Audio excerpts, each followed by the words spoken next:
Ants in my bed, ants in my bed. Focus question. What does the child learn during the summer at Graham's house? Introduction. When I was 9 years old, I spent the summer with my great-grandmother. Graham lived in a large gray cedar shakes house at a seashore. I stayed in a yellow bedroom where my father slept as a boy. The room's window faced the ocean, and the sound of the waves breaking against the shore always helped me sleep.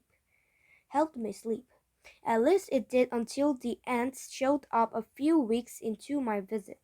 I spent the first few weeks exploring the sea and saving the lives of some horseshoe crabs. I also had been busy riding the old bike Graham's friend Jim gave me. I was not allowed to ride very far on the weekends because the town and beach became crowded with tourists. During the week, I explored as I pleased. Jim usually dropped by in the mornings to eat breakfast with Graham and me. Sometimes he'd stick around to help Graham with big chores around the house.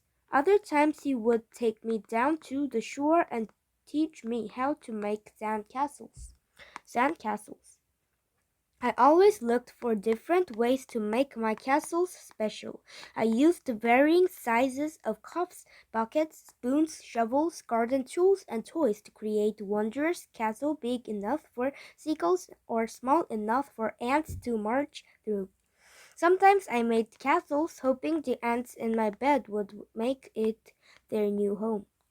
I settled for placing toy people in and around the castle once it was finished. To make a sand castle, first I would smooth out a flat surface to support it. Next, I would dig up very wet sand but not dripping wet, and packed it tight into a bucket mold. Then I would gently tap the sand out to form the base of my castles. I added details by pressing wet sand together in my hands and smoothing it up into lookout towers, balconies, and protective walls. Sometimes I dug a deep moat or ditch around the castle and filled it with water. I often dripped watery sand on the edges to make fancy designs along the roof and down the walls. As a final touch, I would add shells, driftwood, seaweed, and a sea glass that I had collected with Jim earlier in the morning. Sea glass. Sometimes Jim took me with him to Sometimes Jim took me with him to walk down the beach and look for gifts from the sea. Jim called the treasures we found gifts because once in a great while he would find something very interesting. He had found pieces of metal or wood from ships, teeth from a big fish, and even coins. Jim especially liked to find the sea glass which he collected. Jim told me sea glass is broken glass that had been worn smooth over time by the wind, waves, and sand. This makes the sharp edges rounded so they feel nice to hold. The little pieces of glass glowed brilliantly when the sun shined into them. Jim found almost of sea glass during low tide after a storm churned up the ocean. He said most of what washed in with the tide was from the early 1900s when people threw glass overboard from steamboats. When I went with Jim to look for gifts, we would sort through what we had collected before I built my sandcastle that day.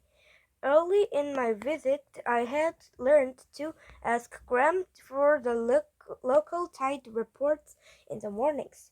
She explained how I could listen for them on the radio or read them in the local newspaper too. I wanted to find out the best times for finding sea glass and for building my castles. Much to my dismay, during high tide and oncoming waves destroyed my castles, washed them right into the sea. Graham said that the tides, or the ebb and flow of sea water, is caused by the attraction or pull of the sun and moon. About every 12 hours I would say goodbye to that day's castle. When I could start and trying out new I could start all over again, building different castles and trying out new ways to shape and decorate them. Visitors. I was having a terrific summer. Gram gave me easy chores like making my bed, washing the dishes, and sweeping her porches. I was usually free to roam my part of the beach between two jerseys, ride my bicycle, and bicycles, read books, make friends with visiting children, or exploring the shops in town. I had just one problem, and I didn't know how to solve it. I had ants in my bed. The ants didn't actually live in my bed, they just crawled across it. I seemed to be an obstacle in their path. Instead of going around me, they climbed over me. I wasn't sleep well thinking of creepy, crawly ants skittering across me in the night. I didn't want to smash or stomp up spray the ants. I just wanted them to crawl somewhere else. I went to the town's library and asked the librarian where I could check out books about ants to find a solution to my dilemma. I looked through many, checked out four, and headed back to Graham's house. Ants. As I read, I learned that ants live in colonies which may exist for many years. Each colony had at least one queen that lays eggs. In about days, the eggs turn into larvae. In another 10 days, the larvae make white cocoons to cover themselves. Inside the cocoons, the larvae turn into ant-shaped pupae. Altogether, it takes almost 60 days for a new worker ant to be born. In just one colony, thousands of workers ants find food, build nests, and take care of the queen and her young. The book said ants eat a variety of foods such as insects, seeds, and nectar, which is the sweet juice plants produce. I found out that ants had three parts: the head, the thorax, and the abdomen. The head contains the brain, two eyes and jaws, and the antenna. The eggs of an ant are called compounded eyes because each eye is actually made up of many eyes. The jaws of an ant open and close like scissors. Ants use their antenna to hear, taste, smell, and communicate by touching each other. This was all pretty interesting, but I still didn't know how to get me ants off my bed. As I kept reading, I learned the thorax contains three pairs of legs. At the end of each leg is a sharp claw that helps the ant to climb up walls. An ant has such strong legs that if a man could run as fast as an ant, he'd be able to keep up with a racehorse. The abdomen contains the stomach. Between the thorax and the abdomen are one or two bumps called nodes. Ants do not breathe as we do because they do not have lungs. They have holes all over their body which take in oxygen and send out carbon dioxide. Finally, I came to a part in one book that talked about how ants laid slanted tails to find a way from their nest to find to food and back. I decided that the ant in my room must have laid a slanted trail that went across my bed. I knew I had to find their nest. I read it could be under a stone, under a log, or in a garden. Worker ants often come into houses looking for crumbs of food, especially sweet things. I thought I had been careful eating in my room, but Gram's yummy cookies, especially her peanut butter ones, did crumble. Ants carry food such as cookies to the nest after softening it with saliva and biting of a piece. I read that an ant can carry 20 to 50 times its body weight. I weighed 75 pounds.